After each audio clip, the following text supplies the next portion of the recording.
bald wieder nett. Also nicht, dass er jetzt denkt, ich hätte mich warm gespielt oder geübt. Es ist einfach erst so, wenn ich schon mal hier alleine stehe, möchte ich auch gerne was mit Geige machen, weil ich habe bestimmt 15 Jahre, also mindestens 15 Jahre meines Lebens einer fixen Idee geopfert. Ich habe 15 Jahre lang jeden Tag gedacht, eigentlich müsstest du üben. Und dann habe ich gedacht, ich mache einfach mal den Kirchengemeinde, ihr müsst mich ja lieb haben, steht ja in der Bibel.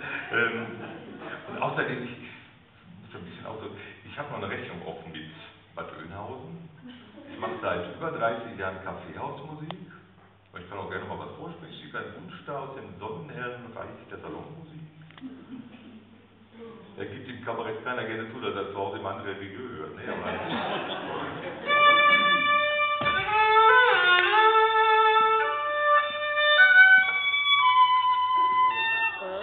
na gut, da hat euch die Anlage gerettet. Aber ich hatte mal vor ungefähr 10 Jahre her einen Auftritt mit meinem Ensemble hier im Kursaal, daneben ist so ein Glaspalast. Und da habe ich echt lange für geübt, also jetzt gar nicht Geige, weil ja mache ich ja nicht, aber so einen russischen Akzent anzugewöhnen oder so einen osteuropäischen. Und dann haben wir echt gedacht, jetzt haben wir ein schönes Programm, und dann kam so ein scheiß V, hat sich auf Glasdach gesetzt und die ganze Zeit rumgeschrien. Und dann habe ich gesagt, das zahle ich ja jetzt seit ich Opfer. Also, ich mache jetzt ein kleines Potpourri von Kirchentonarten. Wenn ihr was erkennt, keine Hemmung, einfach mitsingen.